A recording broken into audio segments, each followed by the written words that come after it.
ప్రభుత్వం ఇచ్చిన 6 గ్యారంటీలున్నాయి కదా! హ్మ్. సో, అవి అందరికీ వర్తిస్తున్నాయా? అంటే అవసరమైన వాళ్ళకి దక్కుతున్నాయా?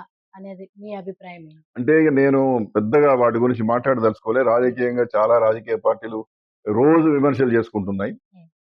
మేమేదో చేసినామని చెప్పి ప్రభుత్వం చెప్తుంది. వీళ్ళేమి చేయలేదు. ఒక బస్సు తప్ప ఏమి చేయలేదని వీళ్ళు ఉచిత బస్సు సౌకర్యం తప్ప ఏం చేయలేదని హ్మ్. అంటున్నారు.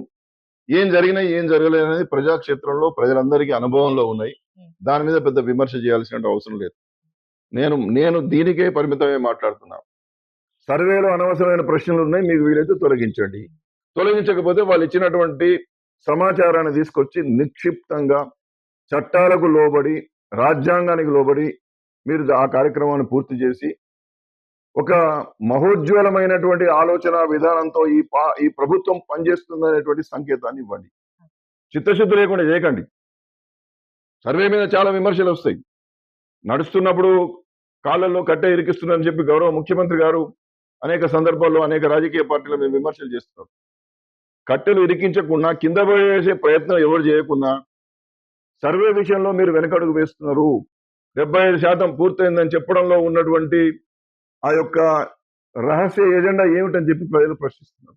నేను విమర్శల జోలికి పోదలుచుకోలే, ప్రభుత్వ నిబద్ధతను ప్రశ్నించదలుచుకోలే, ప్రభుత్వానికి చిత్తశుద్ధి లేదని నేను చెప్పదలుచుకోలే. కానీ మీరు ఇంటింటికి హౌసింగ్ లిస్ట్ ఏ విధంగా అయితే చేసిరో ఎన్ని కోట్ల ప్రజాభా 1,25,00,000 కుటుంబాలు ఉన్నాయనో ఏదో చెబుతా ఉన్నారు. 1,25,00,000 కుటుంబాలను ప్రతి కుటుంబానికి మీరు వెళ్ళి రావాలి.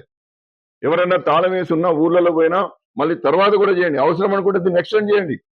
ఏదో నవంబర్ 9కో 10కో 20కో దీన్ని పూర్తి చేయాల్సినటువంటి అవసరం లేదు.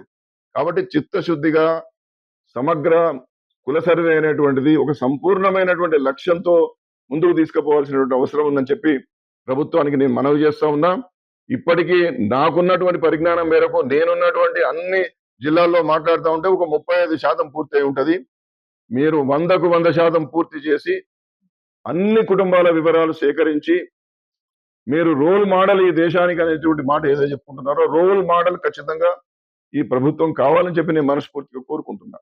సంక్షేమ కార్యక్రమాల అమలులో కావచ్చు, సర్వే నిర్వహణలో కావచ్చు, వచ్చినటువంటి డాటా ఆధారంగా ప్రామాణికంగా ఒక శాస్త్రీయ పద్ధతుల్లో కొత్త పథకాలు, కొత్త సంక్షేమ పథకాలు రూపకల్పన చేసి మీరు సంచార విముక్త జాతులకు కావాల్సినటువంటి ఏ కార్యక్రమాలు చేస్తారు, ఆధునిక అభివృద్ధిని ఆ సంక్షేమ కార్యక్రమాలను సంచార కులాలు, విముక్త జాతులు, వెనుకబడిన వర్గాల్లో ఉన్నటువంటి 132 కులాల్లో ఏ కులం అందుకోలేదు.